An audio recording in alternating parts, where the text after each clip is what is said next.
ESP is the album, and I'm trying to get your boss on the one record. I'm gonna put that out there too. On the album is me, Mary J. Blige, Sheik Luch, Joel Ortiz, Fred the Godson, Selena Johnson, Too Short. Of course, my crew's on there. 2015 should be that. It should be Jack Driller's that show name, so-and-so on a bigger scale, period. 16 and better? Yeah, 16 and better. Yes. Hey dog, you know what's crazy about that? A lot of people have been getting booked, getting managers and all kind of shit. You know what I'm saying? Getting features, and people been wanting to work with them, going of course. On tour, off of this shit. You gave them a platform, and your reward is good looking. Clive Davis, American Idol, all this stuff. As soon as you leave here, if you try to get a deal, my name is on it, Clive Davis. Wow. Bottom line. Word. Respect my views on this day and era. Keep your eyes upon me and not the sparrow of Berettas. I'm fly than any bird on this earth. Yeah, for what it be, my style is butter like worth. Words out. Word. Now, you talked about 50 earlier. And what? Now, you had a chance to work with him a long time ago. Yes. Even don't do it like we do. Cause they don't live like we do. We keep it gangsta. Dee-dee-dee-da-dee-dee-dee-dee-da-dee-day. Niggas is scared to death of me. They know I don't play. We don't thug niggas out like we do. That was done in my basement. Word. But I also got like 5 other records in my basement on 52 that's unheard. Corey Rooney lived next door to me, and that was Sony. Word. And that was where he was on with with Trackmasters. Right. So 50 used to come over, was brought over by my boy Bernard all the time. What'd you think about it when you first met him? Did you? He was just dope. You know what? I know what it was. He boxed. So I also played, but in the arts though too. Whatever, being Taekwondo when I was small, whatever, getting up there. So we used to, kind of, whatever, spar a little bit. Like not really a lot though, just to see whatever. Right. So, but the nigga, he was nice. But when they talk about him singing, he was already doing that. He didn't take nobody's style, because when I did that record, that was new. And that was him doing that. The whole time he was, the melody he had was already making that happen. So that's just another thing, saying that he wasn't. No, he was already doing that melody shit. But did you see that next big star being 50? No. Because you can't never tell. I knew he was dope, but not that. But like whatever the phenom, the worth ethic, and then of course the mixtape and Wankster and the whole nine, whatever. That was the epitome of what was. I didn't get a chance to get the light because he got shot after my song came out.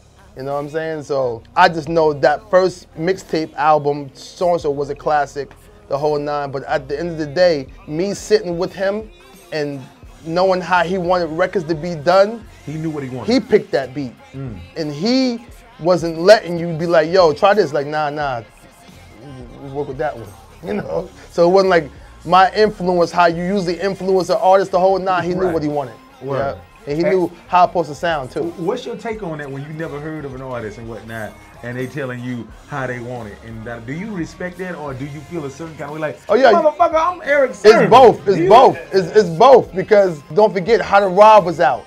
So he had a hit record. Okay. You know what I mean? So he knew he knew what he wanted, because he knew he was hot. And he knew where he was gonna be. Yes, he felt that. He made me feel that. So again, at the end of the day, I wasn't that mad.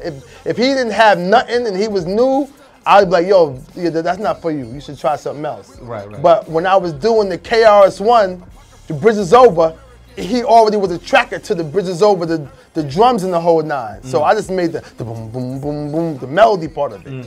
And then that part he gravitated to, but he knew what he wanted though. Fact or fiction?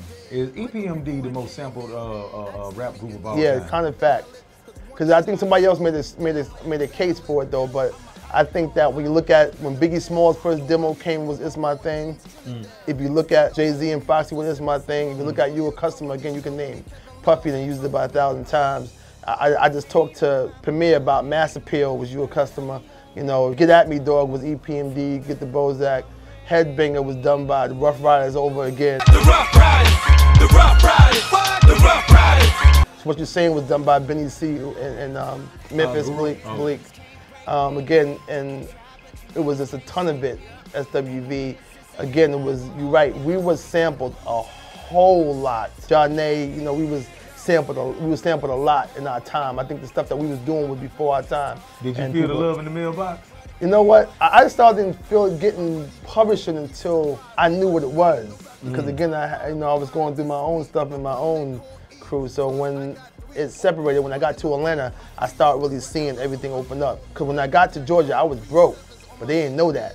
Dallas Austin said, "Oh shit, Erick Sermon's in my studio." So I was in dark. Dallas showed me mad love, gave me Studio B, a room. Like, yo, you can have this room here. So and so, boom, boom. So I took the room, whatever like that, and I started doing stuff for Dallas.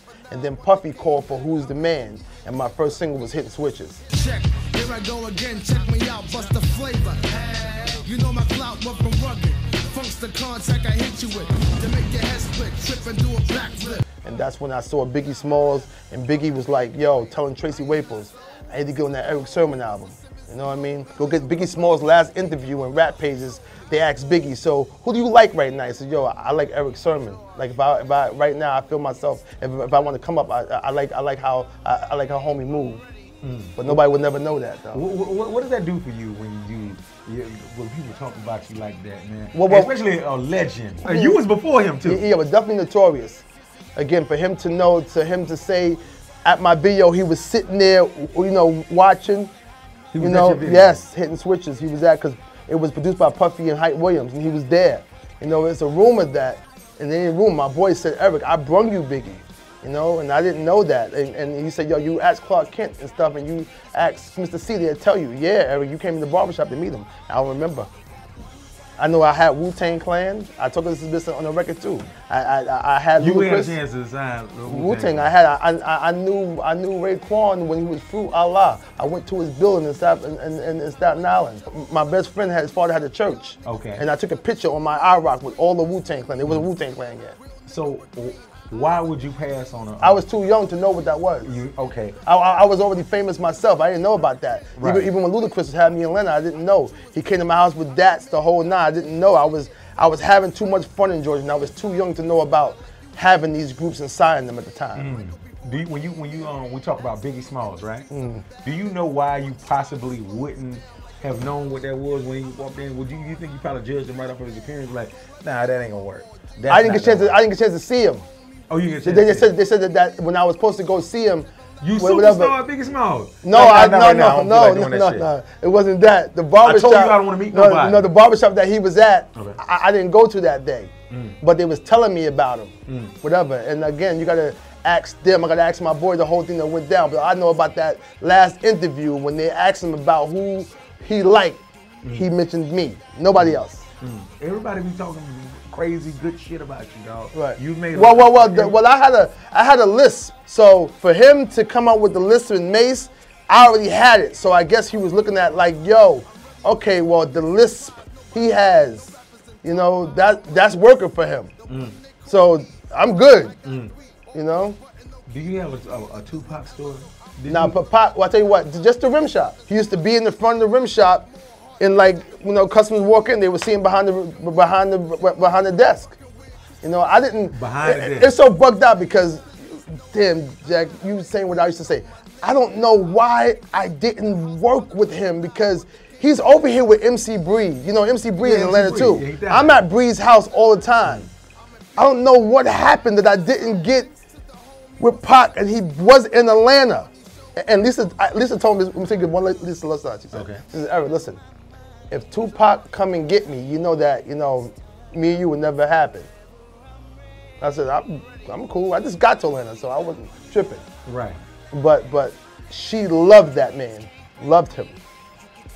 Left Eye used to kick it with Tupac? Yeah, that was her man at one time. Ripley's Believe It or Not. So Get the fuck out of here. Whoa. So what was your impression of Tupac when you met the guy? And because obviously he hadn't did enough to impress you. Well, what wasn't that? He was just mad. He was mad cool. But again, don't forget, I knew Pac from Digital Underground as a dancer. Don't forget. So that time he was young at the time. But don't forget, I also met him on the set of Juice. Don't forget, me and Praz in the Juice for 10 seconds. So in Juice, he was like everybody else, like a fan of the group, EPMD, a fan of the group. That's what it was. It was like, what's up, a fan of the group, So in '91, I met him in Juice, but I knew him with Digital Underground.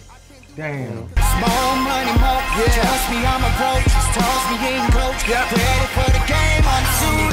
One time, one shot. Can't miss. Hello, haters.